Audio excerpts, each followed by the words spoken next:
Assalamualaikum warahmatullahi wabarakatuh. Sahabat, jumpa kembali bersama saya di channel ini. Di hadapan kita ini ada tanaman cabai rawit ya, yang sudah kita tanam di video sebelumnya, sahabat ya.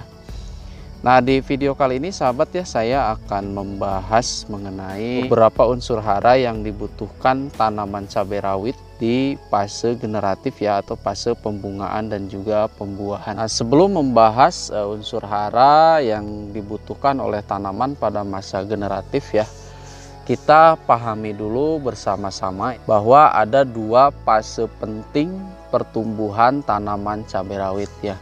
Nah, yang pertama adalah fase vegetatif. Nah, kemudian yang kedua adalah fase generatif. Nah, lalu apa fase vegetatif? Nah, fase vegetatif merupakan fase pertumbuhan tanaman ya. Fase pembentukan akar, batang, kemudian juga daun ya. Jadi sederhananya fase vegetatif ini merupakan fase di mana tanaman membentuk tubuh tanaman itu sendiri. Dari benih itu sampai tumbuh, berdaun dan juga bercabang ya. Nah, pada fase ini tanaman memang sedang fokus di pertumbuhan ya, makanya membutuhkan unsur hara yang memang dibutuhkan pada fase vegetatif ya. Nah, fase vegetatif ini cukup menentukan apakah tanaman cabai rawit kita itu akan tumbuh dengan baik atau tidak, sobat ya. Nah, untuk itu perlu perawatan intensif dan juga pemberian pupuk yang rutin ya, atau disesuaikan dengan kebutuhan tanaman itu sendiri. Jangan sampai tanaman subur kita terus berikan pupuk ya, sehingga nanti tanamannya akan overdosis ya. Nah, bahayanya overdosis ini banyak, sobat ya. Nah, salah satunya adalah tanaman bisa mati ya, kemudian juga mudah terserang hama dan juga penyakit ya. Nah, dan yang lebih parah lagi bisa gagal tumbuh. Nah, yang kedua adalah fase generatif ya, atau fase pembungaan dan juga pembuahan, sahabat ya. Nah, fase ini dimulai saat tanaman cabai rawit mulai mengeluarkan bakal-bakal bunga. Disitulah masa generatif ini dimulai, sahabat ya. Nah, fase generatif ini biasanya berada pada usia 40 hari ke atas, sobat ya.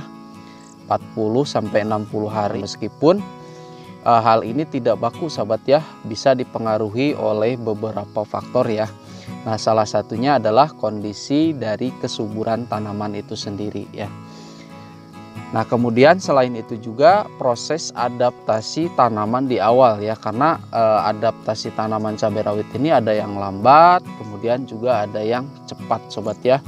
Tergantung situasi dan lingkungan serta kesiapan lahan yang kita tanami.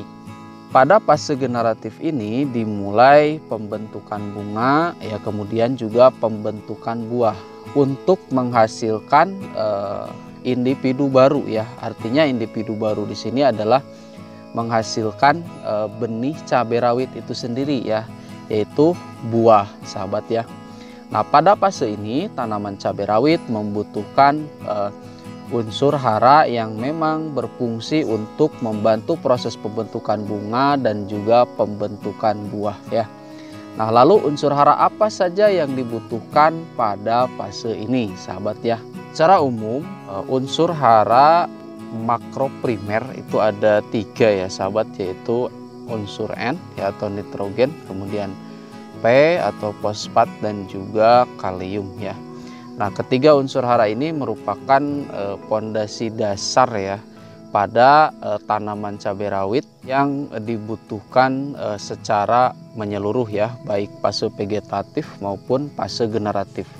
Nah, hanya saja ada perbedaan antara fase vegetatif dengan fase generatif ya, dimana pada fase generatif ini lebih banyak membutuhkan unsur fosfat dan juga kalium ya. Jadi secara umum untuk fase vegetatif itu NP, nah kemudian untuk fase generatifnya adalah PK. Nah, meskipun selain unsur hara tadi, banyak unsur hara yang dibutuhkan pada tanaman cabai rawit fase generatif ya, misalkan kalsium, sobat ya.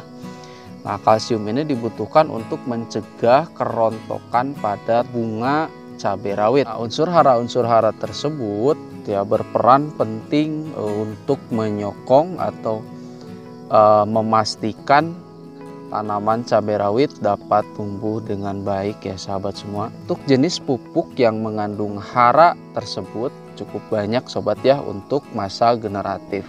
Salah satu jenis pupuk yang dibutuhkan pada tanaman cabai rawit masa generatif yaitu pupuk MKP sahabat ya.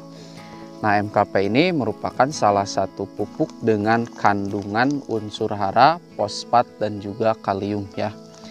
Nah, fosfatnya 52%, kaliumnya 34%. Di sini tidak ada unsur nitrogen sobat ya. Ini menunjukkan kalau pupuk ini diperuntukkan untuk proses pembentukan bunga dan juga pembentukan buah. Untuk cara aplikasinya di sini ada aplikasi semprot, kemudian aplikasi siram ya.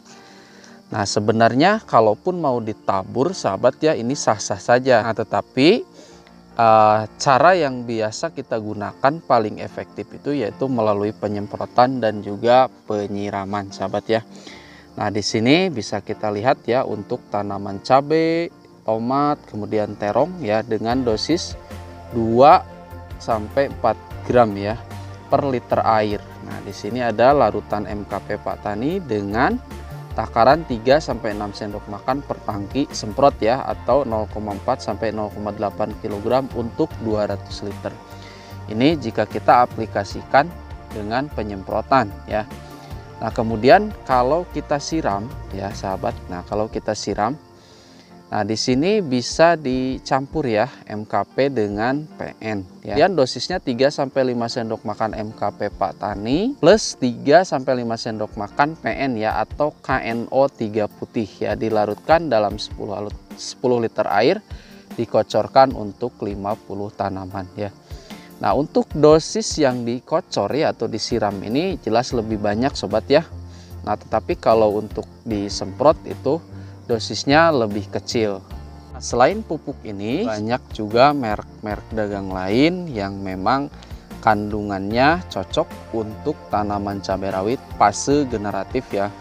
Misalkan salah satunya adalah KCL. Terpenting itu adalah kandungannya sahabat ya, bukan merek pupuknya. Baik sahabat semua ya, mungkin demikian informasi yang dapat saya bagikan kepada rekan-rekan semua mengenai fase generatif dan juga pupuk yang cocok untuk tanaman cabai rawit di fase tersebut ya. Mudah-mudahan informasi yang saya sampaikan ini bermanfaat ya, khususnya untuk para petani, umumnya semua pengikut channel ini. Terima kasih ya, sampai jumpa di video saya berikutnya. Assalamualaikum warahmatullahi wabarakatuh.